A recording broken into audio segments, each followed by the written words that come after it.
sense if anyone has any questions. So, when it comes to business planning for newcomer entrepreneurs, if you're new in Canada, it can be a little confusing because I'm assuming most people here are Nigerian. I am Nigerian as well. So it's a totally different business environment. It's a totally different culture. And you have to learn everything. You also have to unlearn a lot of things. Because doing business in Nigeria is a very different ecosystem. It's like, it's a corporate jungle, basically. But here in Canada, everything is a little bit more organized. There are rules you have to follow. You have to make sure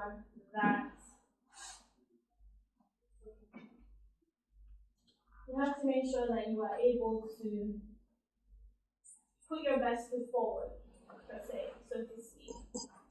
So I'm going to start by talking about your values as an entrepreneur because a lot of businesses can die. No matter how wonderful your business idea, you as the dreamer, you can kill your dream just because you're either underprepared, you could be lazy, you could be underprepared, and you could just not know what you don't know.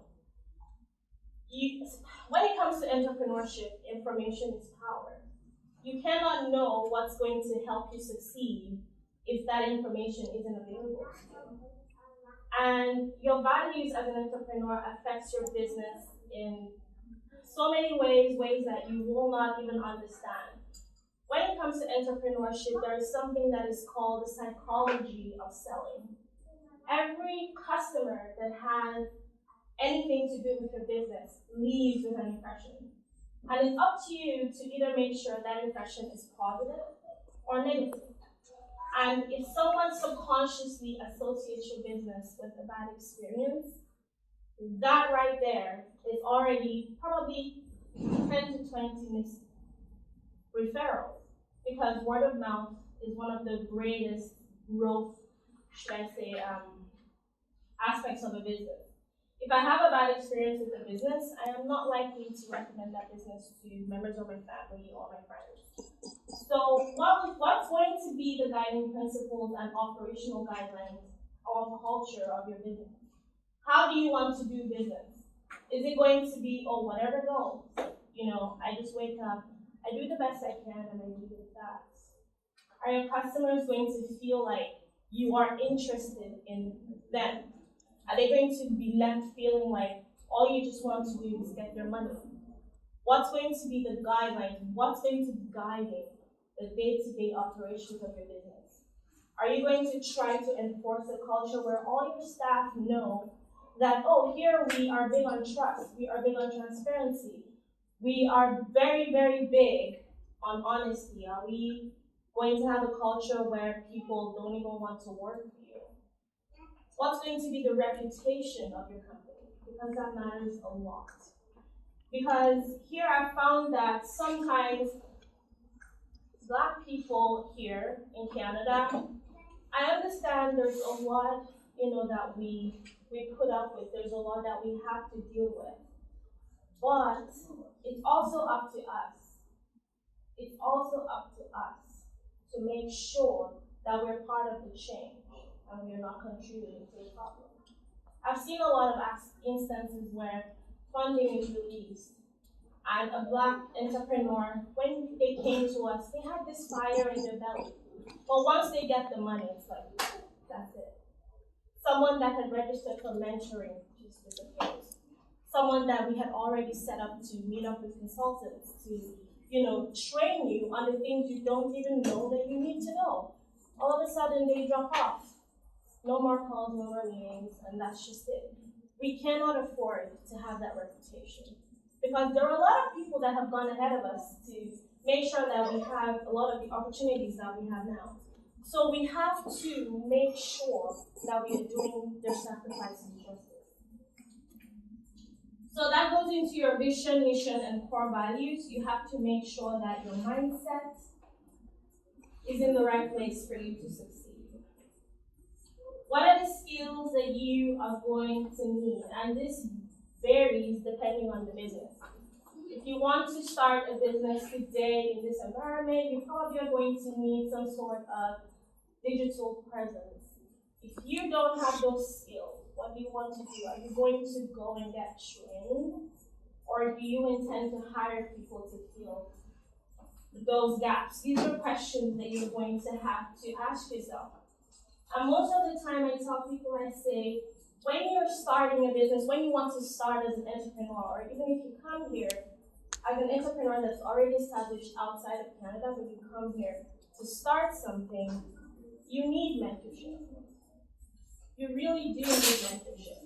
You need someone to help you, because the thing about mentorship is it saves you from making, it's fine to make mistakes, but the wise thing I would say would be to speak to someone that has already made those mistakes and could probably save you a lot in terms of money, in terms of years, and yeah, information is power, like I already said.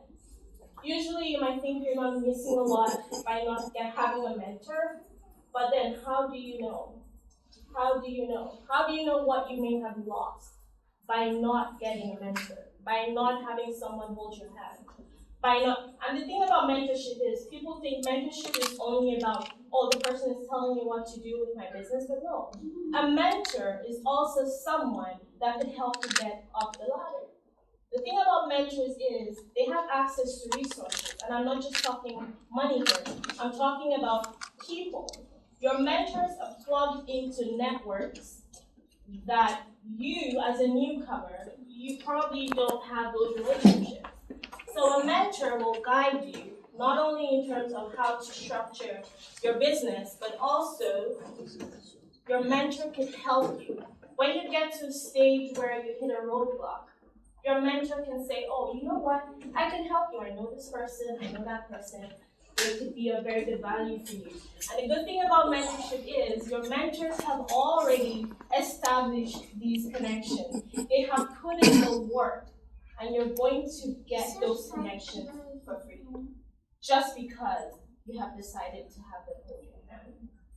So mentorship is very important. And then what kind of business do you want to establish? I always advise, I say, it's good and fine to read up on it on the internet. There are three basic structures of business here in Canada. There's a sole proprietorship, there's a partnership, and then there's a corporation. You have to know what's going to be best suited for what you're trying to establish. If you're going to be a small setup, then of course I would recommend a sole proprietorship. But if you know that you're going to have operations in places outside of, say, Winnipeg and even outside of Canada, then I would recommend a corporation. The thing with a corporation is it absolves you of liability. So if your company or the business were to go bankrupt, your personal assets, your personal money is kind of safe. It all depends. Now, it's different in certain situations because when you get funding or loans from certain institutions, it depends. They may have you sign away those rights. So if you get a loan as a corporation, but you have been made to sign away your personal, that shield to your personal assets, then if that business goes bankrupt, you're personally liable for that loan. So they won't come after you personally. And then what licenses will you need?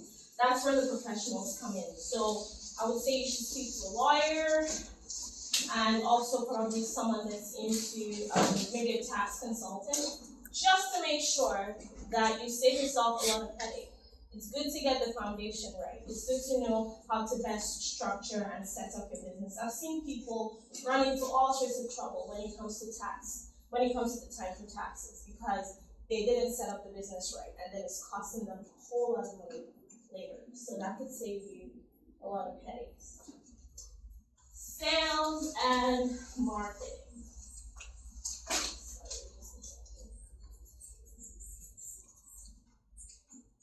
The very basics of sales and marketing, of course, is who are you trying to sell to?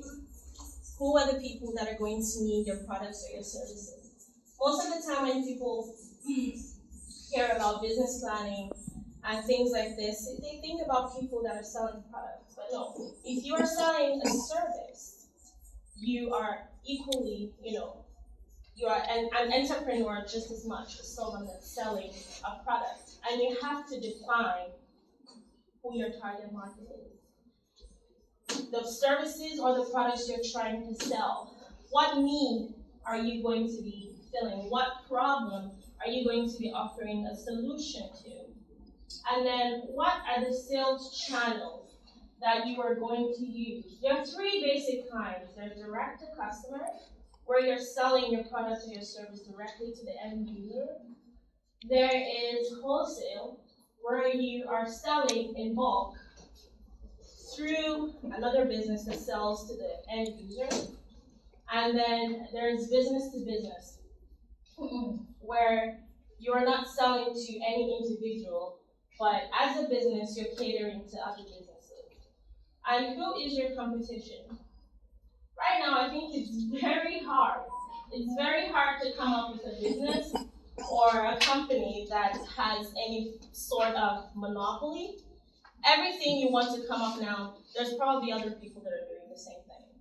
So before you come here and you rush to go look for funds, try to do some survey of what the environment is, the business environment. Who else is doing what it is you're trying to do? And how much of the market share does your competition already have? Because that's going to help you think about, oh, how can I give myself some competitive advantage? And competitive advantage is basically what sets you apart.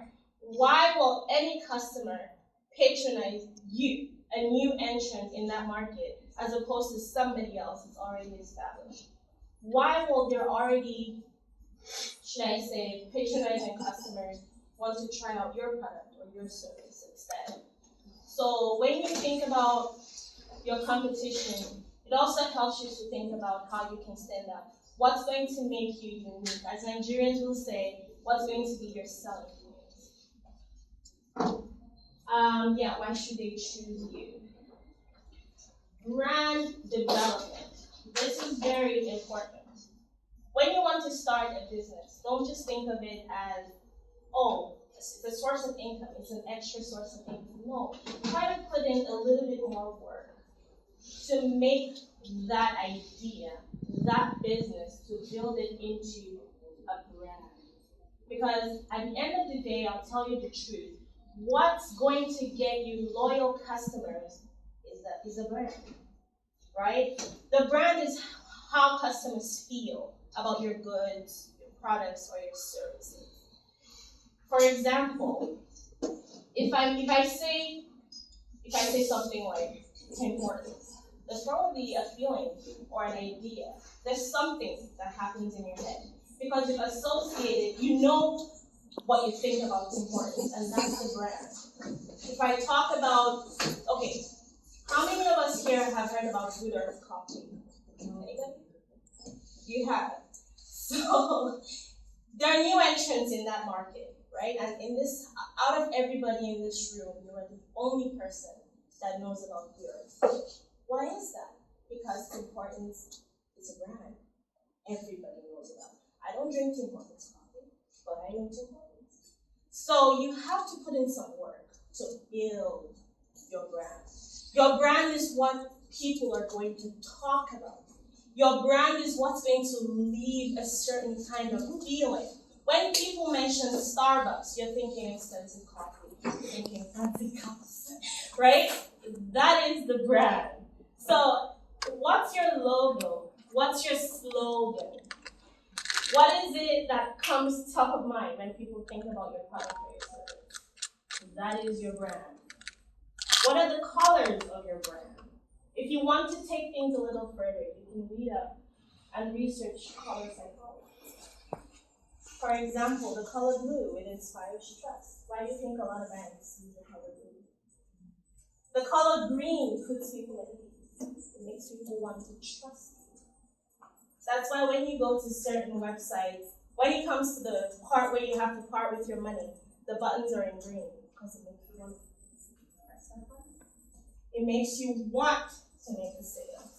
When you go to certain websites, when it's time for a sale, everything is in red because red catches your attention. It triggers something in your brain where you're like, it's almost as if you're panicking, but not in a bad way. It's like, oh, I want to take an action. I want to do something. These are things that a lot of big brands know. This is what's going to help your marketing materials succeed. Color psychology. It is that simple sometimes. An ad, the exact same ad, can be put out by two different companies, but one company will probably get more traction than the other for something as simple as color psychology. Why do you think there was a time when I think Amazon was facing lawsuits about some business practices because they were basically using psychology to get people addicted to their website. Some people couldn't control it. It's like they were ordering and ordering and ordering and running into debt. And Amazon was taken to court for that. So we're sued. So when you get into, if you can get into the minds of your customers, you have probably unlocked lifelong loyalty. What's going to be the look and the feel of your business? What's going to be the theme? So taking time to think about things like this is really going to help you take things to a whole other level. And then there's something that I call the pitch, which is not everyone has 5 minutes to sit down and listen to you talk about your business. The human brain is not wired to have a long span of attention. So if you meet someone that's a potential customer or a business that you want to patronize you, what's your pitch? What can you use to convince someone in under 2 minutes? Are you going to be able to articulate your selling point to pass that message across in 2 minutes? What's your pitch? You have to get creative here. It's, for example, if I meet someone that, skip the dishes, right? If I probably met the CEO today and he wanted funding from me, his pitch would probably say something about dishes because I hate doing dishes. It's probably about how, oh my gosh, it saves you so much time with doing the dishes. How many of you here have heard about HelloFresh? It's instant meals, right, that are prepackaged, and then all you need to do is throw them in a pan.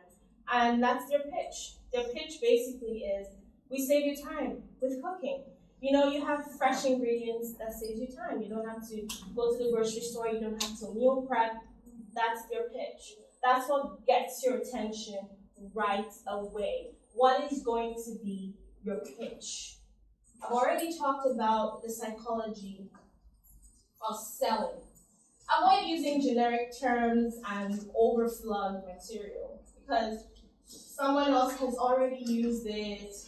An old, more established brand is already using something. Don't just copy it. Find a way to be unique. Find a way to stand out from the crowd. That's going to do you a lot of good. You want to make your customers feel like they're having a personal encounter with your business. You want to make your customers feel seen. You want to make your customers feel like they matter. Each single customer has to walk away feeling like they matter to you. If they feel like they're lost in a crowd, well, you'll also be kind of lost in the crowd too. Because next time if they want to patronize someone that has a similar product or service, you are not going to be top of mind. And like I said earlier, try to leave a positive impression on everybody that does business with you. So, in today we are living in a tech world now, basically, so you have to have some form of media presence. When it comes to media presence, it can be a little intimidating, especially if you are not tech savvy. It can feel a little intimidating, but it doesn't have to be. Because now, I don't know if anybody here has heard about Fiverr. Fiverr is a platform where if you don't have graphic design skills, if you don't have, even photo and video editing skills, it's very easy. You register on Fiverr, you have somebody design whatever you need for you. So you have to have some form of media presence. Because before anyone can patronize you, they first have to find you. They first have to know that you exist. They first have to know that you're out there. Before your service can solve a problem, before your product can solve a problem, the people with the problem have to know that your solution is this. So you have to have visibility. As a new business, you have to think, how can I put myself out there? And choose whichever medium works for you. Don't say, oh, print is out of, it's out of style. It should be about how best to reach your target market. If your target market are people that still read print, please by all means use the print media. But you have to get yourself out there somehow. Strengths and weaknesses. That's where things like the SWOT analysis and the feasibility study comes in. So SWOT simply stands for strengths, weaknesses, opportunities, and threats. What are your strengths? Your strengths obviously are probably the solution that you offer or provide to a problem. Your selling points, your strengths, it's the advantage that you have over your competition. Your weaknesses are the gaps, are the things you're going to have to find solution to for yourself. For example, if you're not tech savvy, that's a weakness. If you're competing, if you're coming into an industry where all the other players are already very well established and there's some sort of cabal going on, that's a big weakness. And you're going to have to think about ways to surmount your weaknesses. Opportunities and threats. Opportunities are gaps that you can fill. Opportunities are where, there is more, say, demand than supply. And then what are the threats? I already mentioned like cabals. It could also be policies, some governmental policies that probably maybe restrict what you can do for certain kinds of businesses. Those also can pose threats to what you're trying to accomplish. And then a feasibility study is very important because a lot of times when people want to start businesses, you have a dream, all well and fine, but sentiment can get you in trouble. When it comes to business, as a business person, you have to be pragmatic. You have to be excessively realistic. Because at the end of the day, dreams are not going to pay those loans back. You have to make sure that this business that you're trying to start is not going to run you into the ground. As an entrepreneur, you have to make sure that you are being truthful to yourself. And when anybody tells you, oh, have you thought about this, or this probably might not work, don't be too quick to shut them down. Don't say, oh, you're a hater, or if my village people have sent you. No, listen, they may have a point. They may be seeing something that you cannot see. Listen, as an entrepreneur, of course, it's good to be able to filter. You have to know who has something important and beneficial for you to learn. And then you also have, there's some people that just like to say no to everything. So you have to learn to identify those people too. Financial business planning. This is the part that kills most businesses. Because a lot of people come in thinking, you know what, I take care of my personal finances pretty well. I mean, my paycheck lasts me, almost the whole month. I'm not in debt. I think I can run a business. No. Financial planning for a business is a whole different ballgame. You're going to have to dedicate yourself to not making mistakes because this is not Nigeria. When the tax man here comes after you, my goodness, there is no rock you can hide under. So you have to make sure that when you want to start here in Canada, you learn the basics. How to create and understand things like balance sheets, income statements. You have to learn how to make budgets. You have to learn how to record and track expenditures and cash flow. I tell people, I say, you can make your life very easy for you if you, right out of the gate, you establish habits that are very beneficial to you as a business owner. Every time you buy something, you can have a habit where you keep every single receipt. Personal, business, everything you buy, keep that receipt. At the end of the month, it saves you time. You can just flip through and, sort through what's personal and what's business. And the truth of the matter is, here in Canada, I find that a lot of times, when people call for receipts, they don't have them because we're so quick to throw things away. Learn to keep your receipts. Learn to create templates that make your lives easier. If you open an Excel sheet on your computer, where every night or at the end of every week you tell yourself, I'm going to dedicate, even if it's just an hour, to impute all my expenses, all the things that I did this week. At the end of the month, it's a breeze. Those are habits. It's going to be painful on the outset, but those are habits that are going to make your life so much easier. And they're going to help you to capture, where are my leaks? What am I spending on that I should not be spending on, especially as a new business? You want to cut costs as much as you can. What are your products and services going to cost?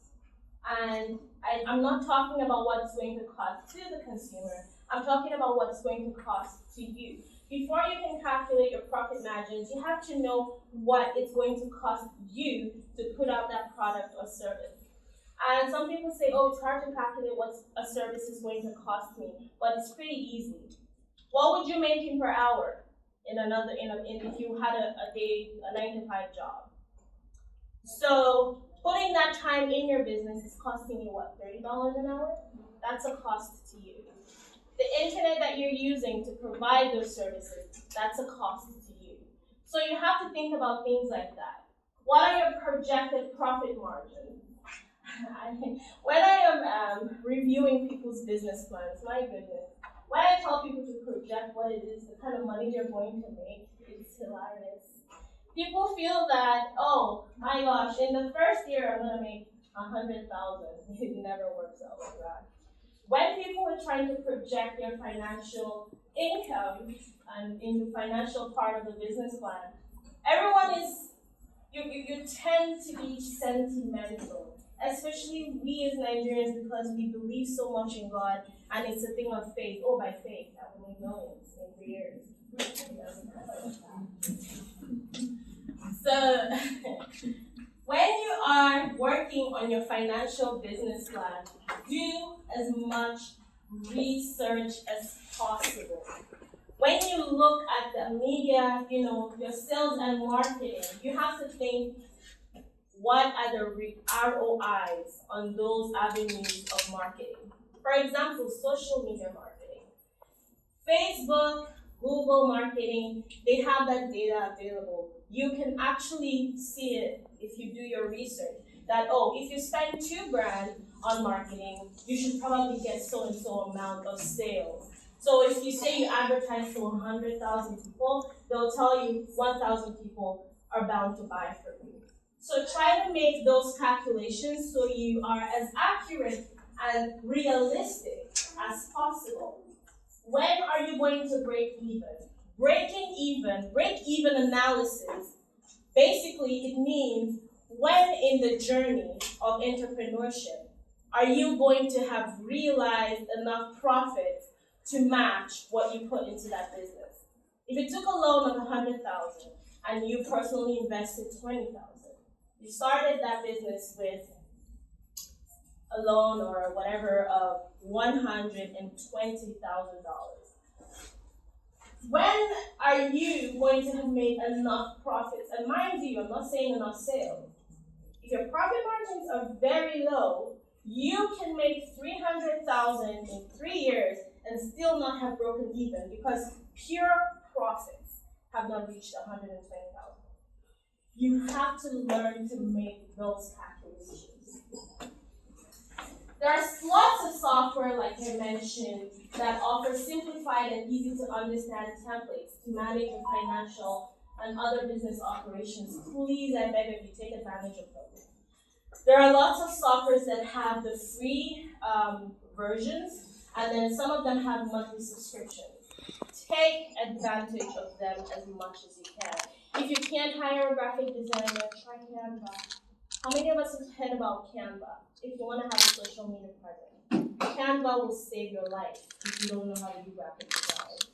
It makes it very easy for you. I mentioned Fiverr before. If you need someone to help you, because now the people you're competing against have very beautiful pictures and videos on social media, you want to be able to compete.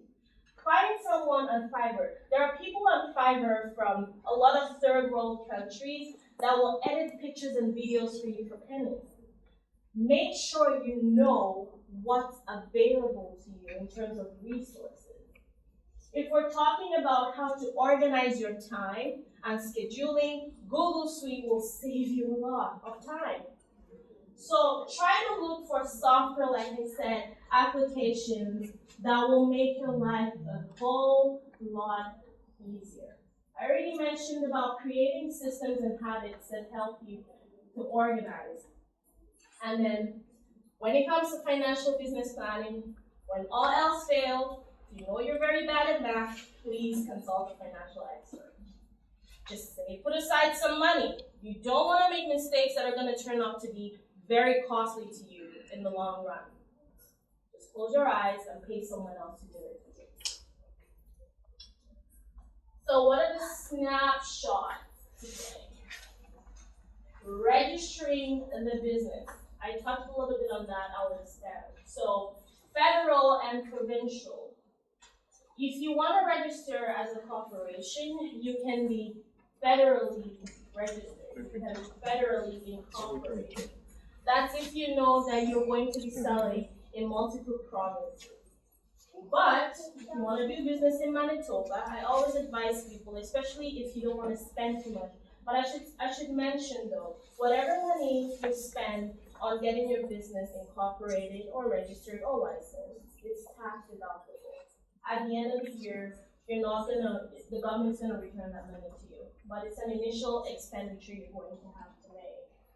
So I always advise people, if you're starting out in Winnipeg or Manitoba, please try to register your business provincially, because they will make your life difficult.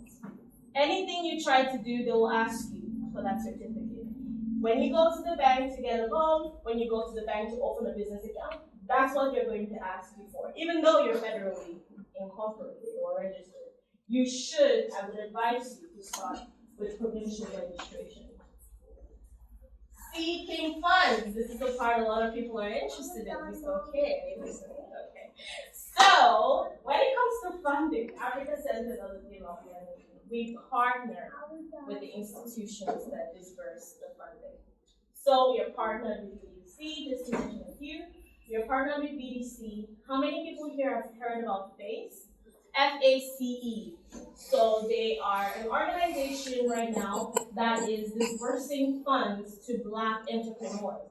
And we're partnered with them, so we will help you through the process of business planning and financial planning to make sure. We're also partnered with a lot of banks. So when it comes to getting loans, there are certain things you need to have. If you want to get a loan from RBC, for example, and I think TD as well, you have to have a certain percentage of whatever money you're requesting as your personal funds. For example, if you're requesting a capital fund of $100,000 in loans, you have to have, I think, is it 20%? So you have to think about things like that. If you are new in the country, if you're new in Canada, and you want to start a business and you don't have a lot in terms of savings, I would advise you, take some time, take a few months, work, save a little, because that's going to increase your chances of securing funding. Everybody wants to, everybody has a dream, right? It's easy to put out your hand to ask for money, but the people that are disbursing funds, they want to know you're also invested in this business of yours. They want to know you have a personal stake. They want to know you have something to lose personally. So try to get yourself together, put some money aside, just so you have a better chance of securing funding. And then there are several government grants as well as provincial grants that cater to different industries. There are grants for the tech industry, the agricultural industry, just to mention a few. And there are grants that are specifically catering to women, youth, newcomers. So if you want to know more about funding, feel free to reach out to us. You can also do a little bit of research online. All that information is available. So when it comes to starting a business, why should I pay attention? Why should anybody pay attention to you? That's where the introduction part comes in. That's what I was talking about, your pitch. That should be the focus, probably the very first page of your business plan. You're pretty much pouring out your heart out on the first page. You're telling people, this is why I deserve to get this money. This is why I deserve to get the funding. Because in as much as the government has released this millions and millions and millions of dollars, they're not looking to give it to just anybody. So why should we pick you? Because hundreds of thousands of people apply. So why should you be one of the people that are selected? Can you execute? Who is on your team? Like I mentioned before, if you want to start a business and you have skill gaps that you cannot personally fill, we want to see who is on your team that can fill those gaps. You're not tech savvy. Do you have a partner that is? You're not tech savvy. Are you going to hire someone that is? Do you understand your customer or the pain points? I have people coming to me with business plans, and when I ask them, okay, what's your target market? They say, anybody can use my product. Anybody can use my service. No. It's you shooting in the dark. You're shooting blindly, hoping to hit something. That's not gonna work. That's not gonna fly. You have to know who are you specifically catering to. Will you help to take the pain away? Well, it's like if you have a business that's supposed to be providing let's say affordable jollof rice.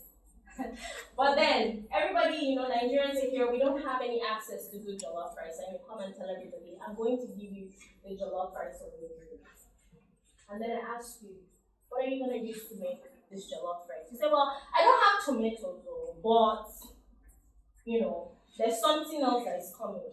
The jollof rice should be good, but it will not be Nigerian jollof rice, but the jollof rice will be good. You're not taking the pain away. I want Nigerian jollof rice.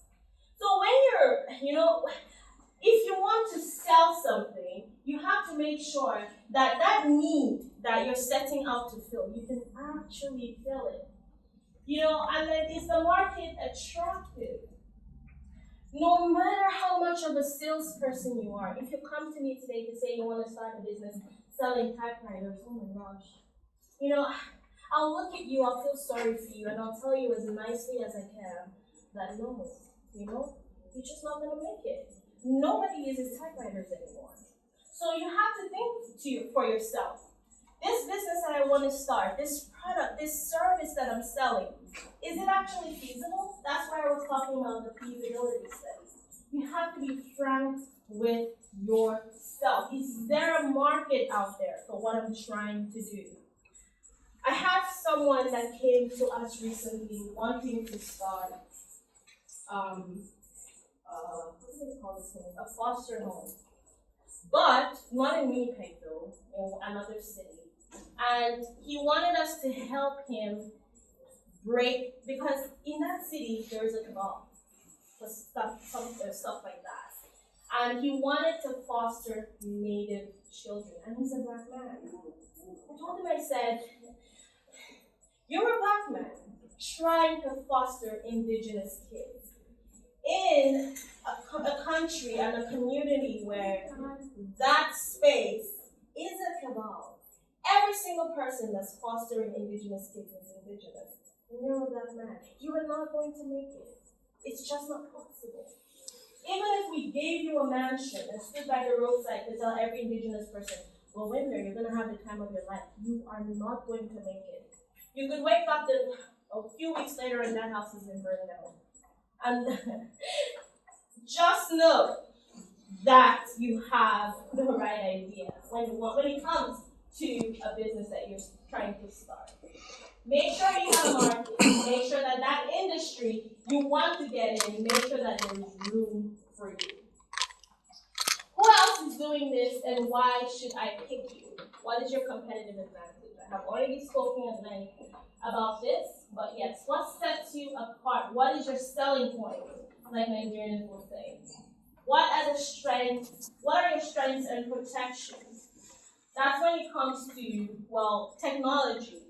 If you have a product or a service that's very easy to copy, if you are being an innovator in terms of a particular product, perhaps it doesn't exist on the market yet, and you are the very first pioneer of that product.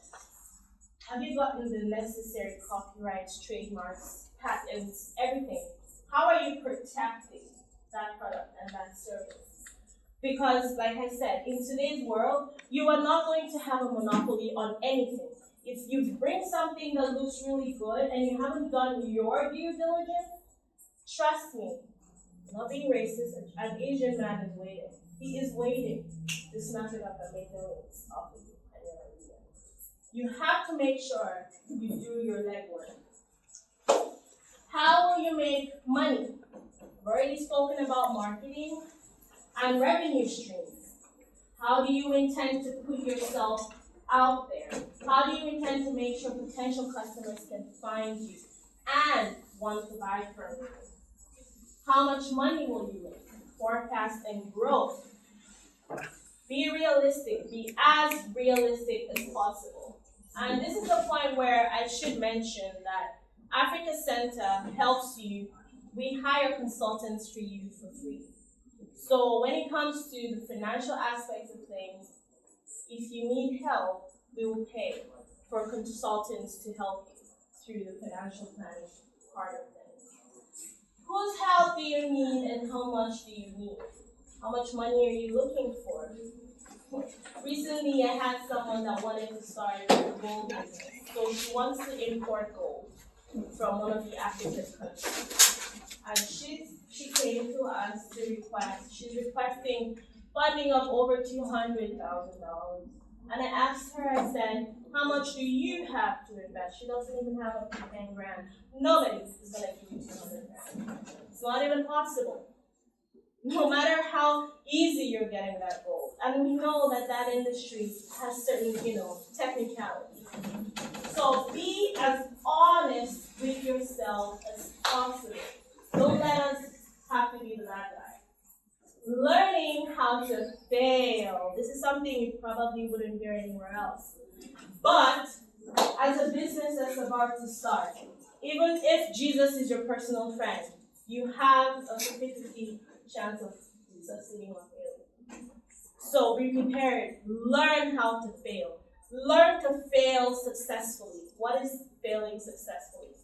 Failing successfully is learning how to turn a disappointment into an opportunity. For example, if I owned a typewriting business in the 90s and I could see that they were getting phased out, failing successfully would have been you start to plan how to shut down the typewriting part of your business, but invest in computers. That is failing successfully. That business, your typewriting business, has failed, but you are starting a transition plan to invest in the next level, in the next thing, in the next opportunity. That is how to fail successfully. So not every disappointment has to be the end of your dream.